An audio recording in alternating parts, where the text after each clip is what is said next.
Hola, ¿qué tal, gente? ¿Cómo están? Bienvenidos a este nuevo capítulo de Mínimo Podcast. Esta vez con una entrega bastante especial que nos llega desde San Sebastián, España, donde se está realizando ahora mismo el muy famoso Festival de Cine San Sebastián.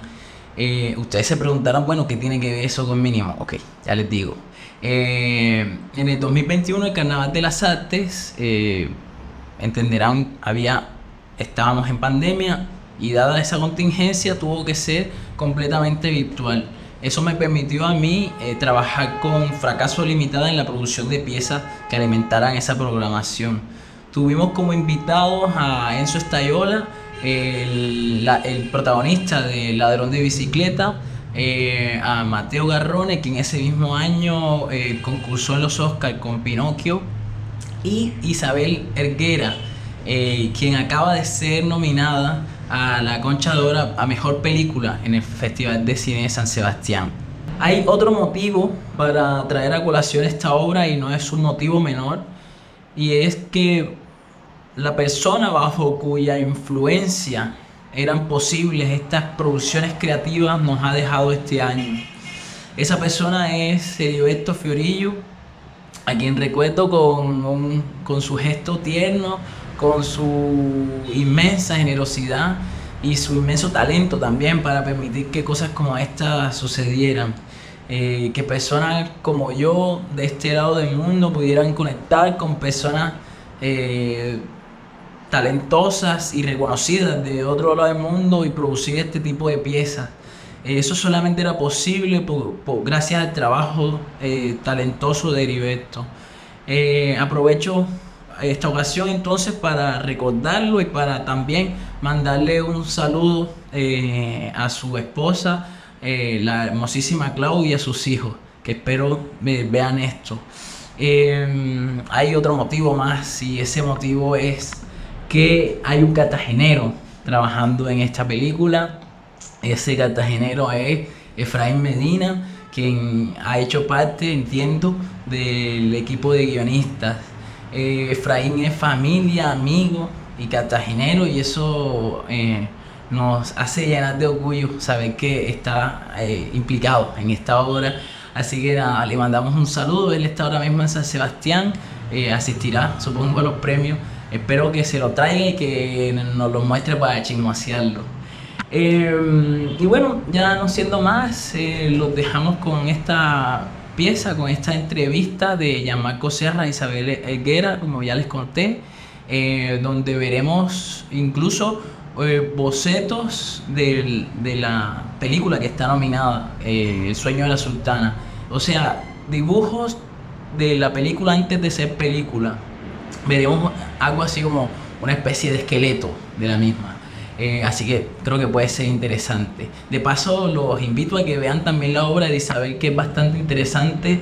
Es interesante no solamente por lo visual, también por lo narrativo y por lo poético incluso.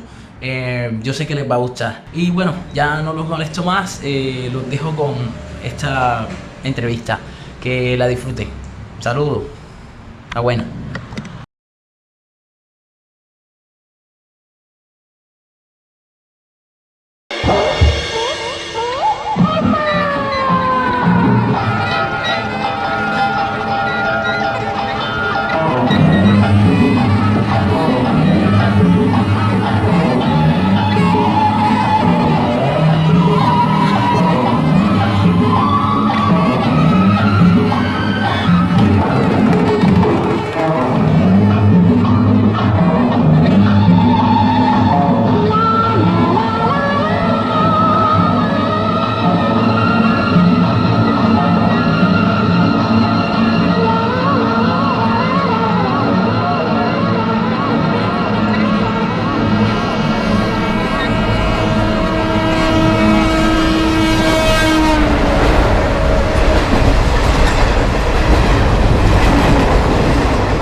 Bueno, me acabé también licenciando de la Academia de Bellas Artes de Düsseldorf. Había estado allí 5 años y como yo ya tenía claro que quería hacer dibujos animados, pues busqué una escuela que pudiera darme la formación de más técnica y también artística sobre cine y dibujos animados. Y entonces vi que CalArts, el California Institute of the Arts, era la mejor escuela que había en Los Ángeles y que había sido fundada por Disney. Solicité una beca Fulbright y solicité también la entrada a 3 escuelas en Estados Unidos. Creo que era Rochester, otra en Ohio y CalArts. Me admitieron en CalArts y recuerdo que fue una gran sorpresa y una alegría porque, bueno, llegar a CalArts era como llegar a la meca de la escuela de animación, y allí encontré compañeros como Stefan Hillenburg o Mark Osborne, o gente que verdaderamente de la cual no aprendes solo de tus profesores, sino también de la gente con la que estás compartiendo mesa.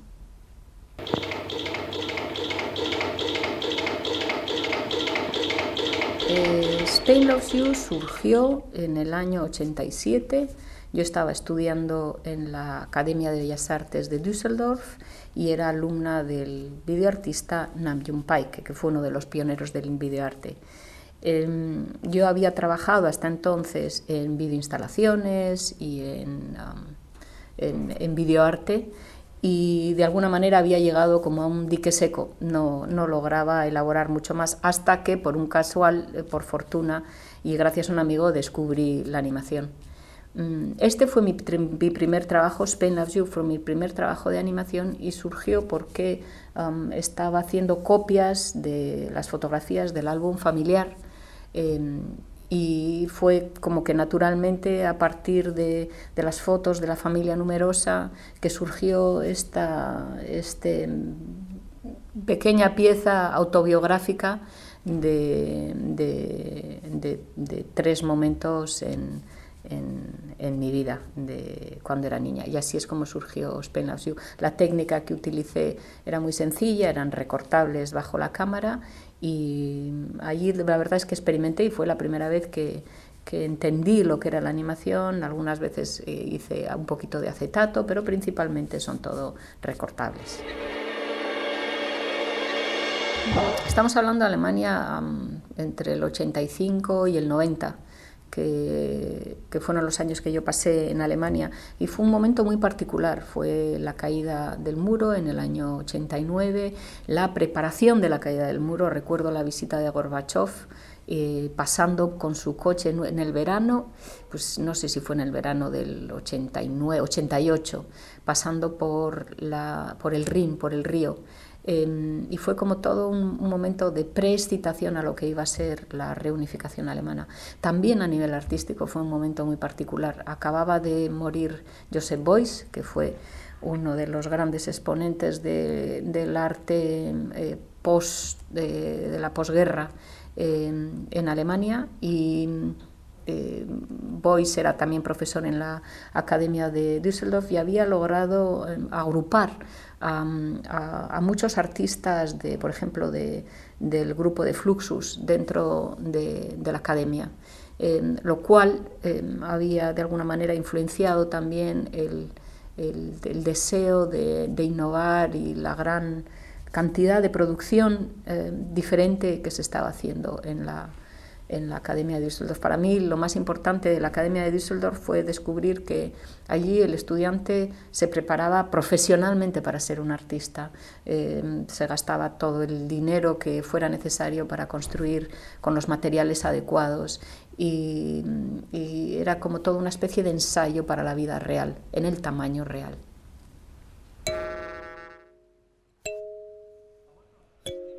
La gallina ciega está inspirada en 2 obras de Max Aub. Por un lado, el personaje, el ciego, está basado en uno de los cuentos cortos que constituye Delitos Ejemplares, y es la figura de un ciego que vende lotería. Y por otro lado, La gallina ciega cuenta la historia de Max Aub a su regreso a España después de 40 años en el exilio y cómo se encuentra con un país que desconoce y donde él también es un personaje desconocido después de todo de toda la carrera y todo lo que había soñado él con regresar. Yo llevaba 17 años fuera de España y mi regreso, aunque no tenía nada que ver con el de Max Aub, de alguna manera fue otra vez volver a empezar, volver a recomenzar en un lugar en el que me resultaba familiar y lo conocía y al mismo tiempo era un desconocido.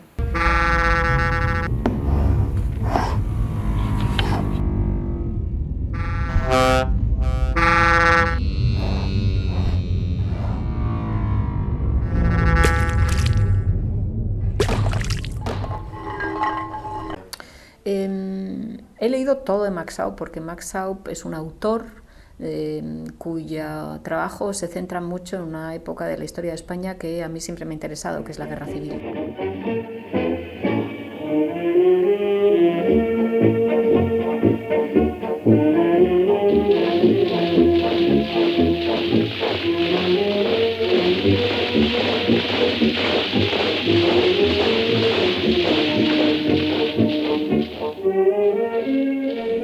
Al acabar La gallina ciega decidí tomarme 6 meses de sabático y aprovechando que había ganado un premio, decidí gastarme el dinero en un billete para dar la vuelta al mundo.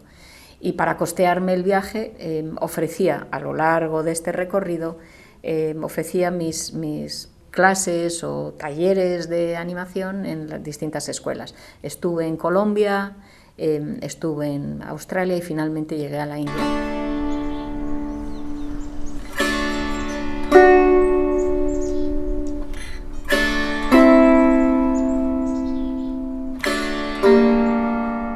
Y la India era mi objetivo principal, porque yo siempre había soñado con ir a la India, había tenido muchos amigos, había tenido una relación muy intensa con la India sin haber estado nunca allí.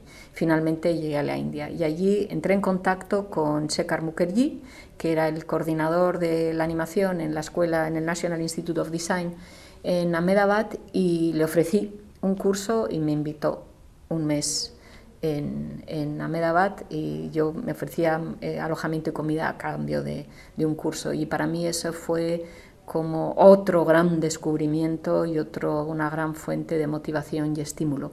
Allí recuperé de alguna manera el deseo de dibujar y de hacer de ese entorno tan excepcional que es la India como parte de mi siguiente proyecto.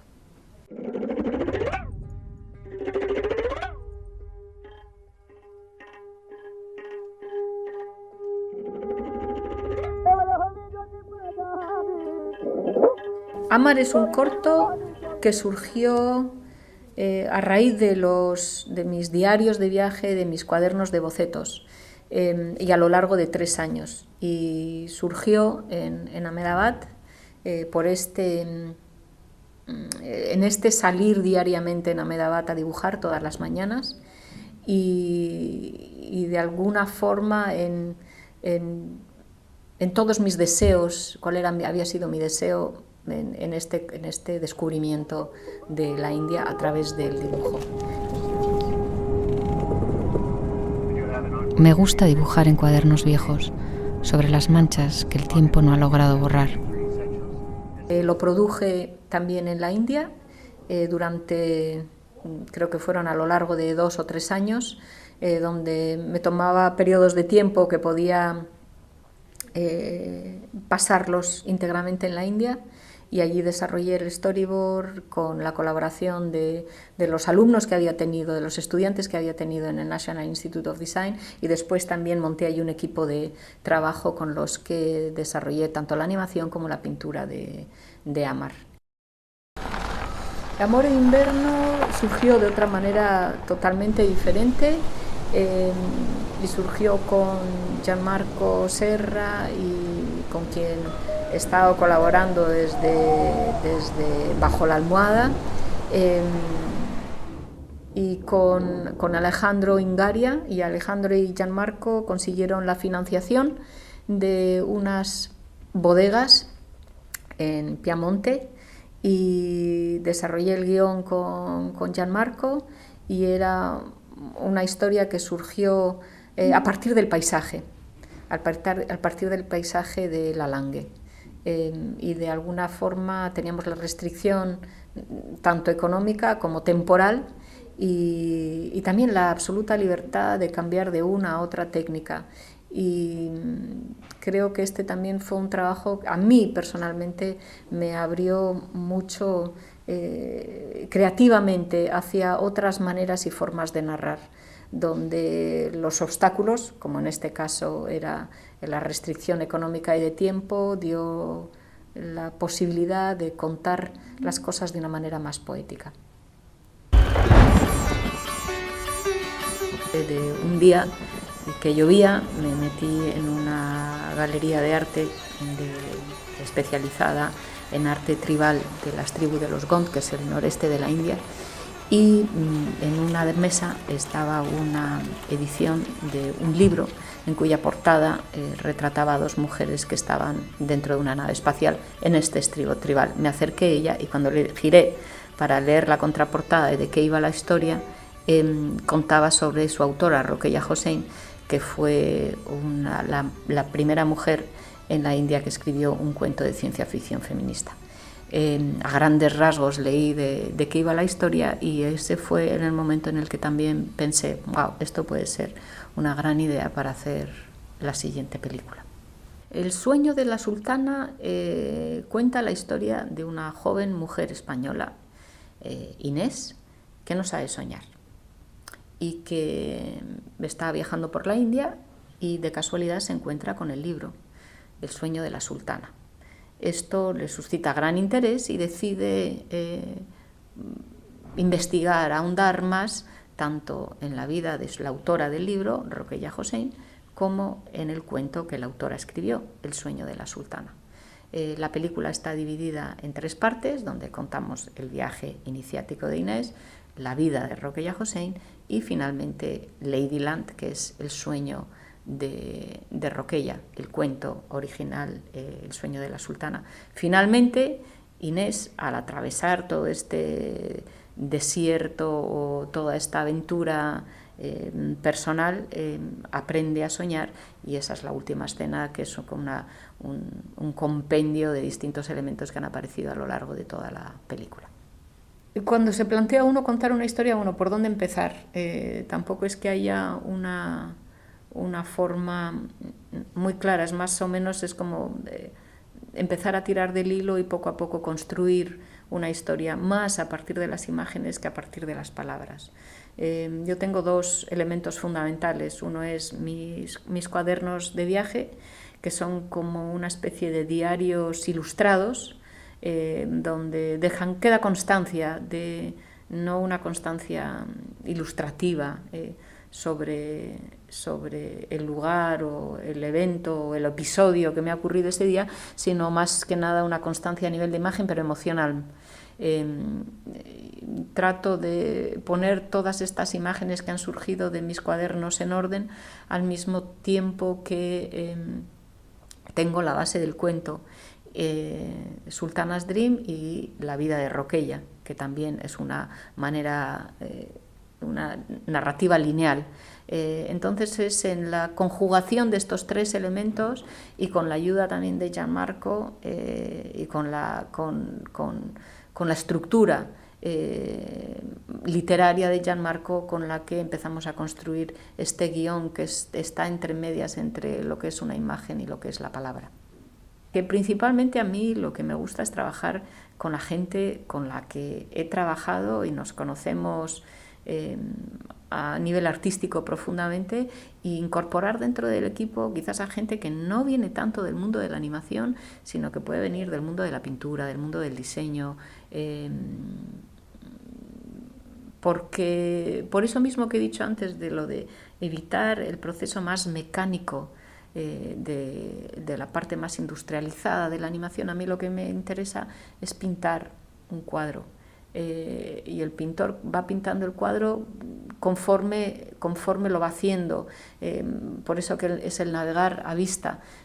Hay ciertas cosas que hay que tenerlas resueltas desde el principio, porque si no sería un proceso totalmente ineficaz, pero siempre y cuando no lo ahoguemos en lo que llaman este famoso pipeline, o fluidez del trabajo en cadena, siempre y cuando haya posibilidades de generar, de encontrar cosas nuevas en cada uno de los planos y en cada uno de los personajes conforme vamos haciendo la película.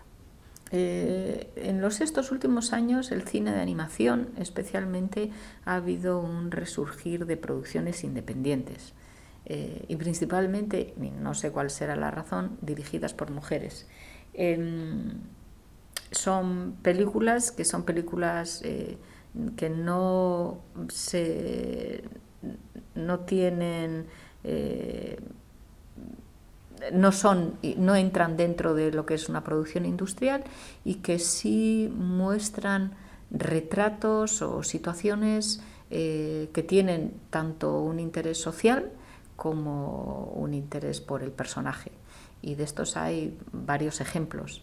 Y son películas que es muy difícil de definir si son para niños o son para adultos. Para mí es para todo tipo de públicos, pero sobre todo lo que sí nos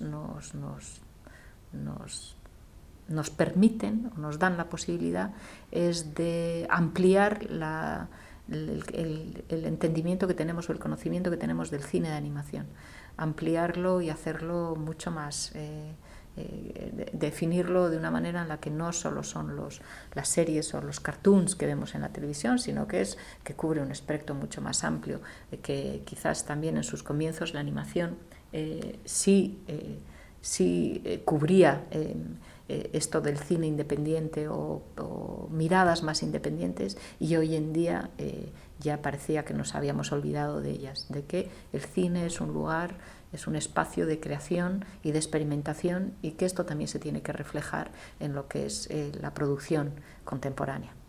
Rokeya Hossain es una figura muy conocida en Bangladesh y conocida en la parte este de la India, todo lo que es Bengal.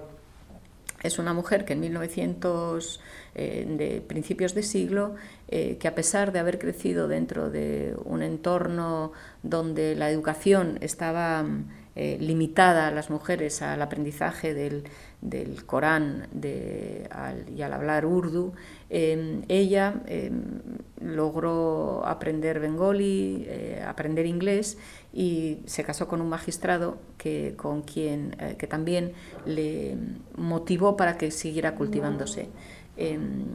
Quedó viuda muy joven y decidió que la manera en la que la mujer podía empoderarse era a través de la educación, y dedicó toda su vida a fundar escuelas, a fundar centros de profesionales para mujeres, para que también pudieran aprender un oficio y ser económicamente independientes de sus maridos.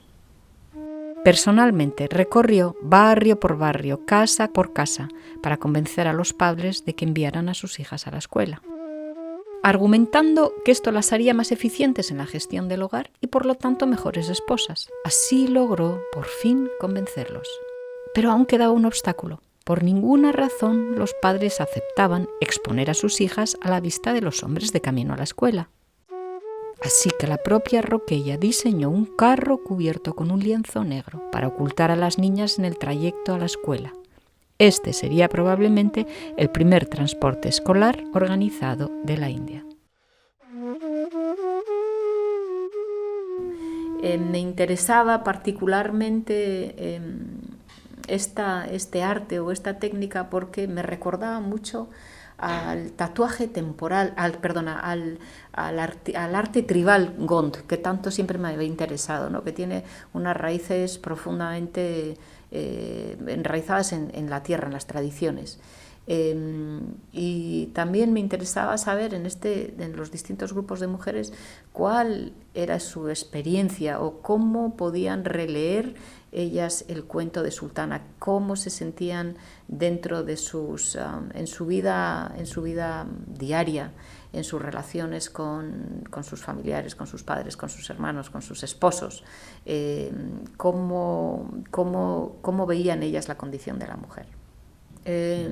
Los primeros talleres que se hicieron con estas mujeres fueron gracias al Sindicato de Mujeres Trabajadoras de Ahmedabad, que reunió un grupo de artistas del Mehndi.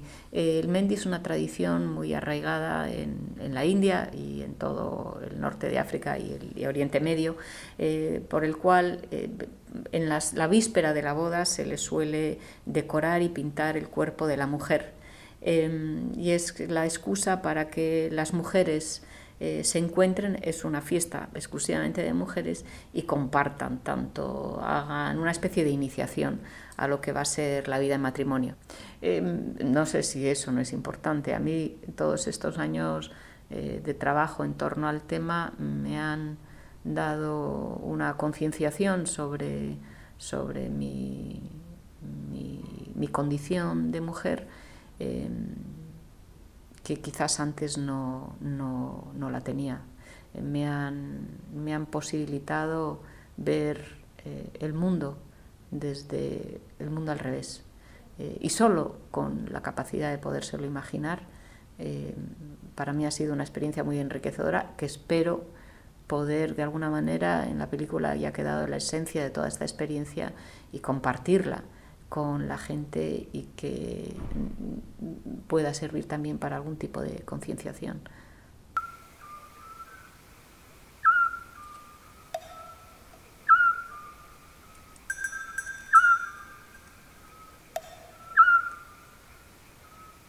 Dear astronomer, if your wife wants to travel to the solar system with you, she will be dissolved into vapor before she arrives. It is better that she does not accompany you unless she knows as much or even more about the universe than you do.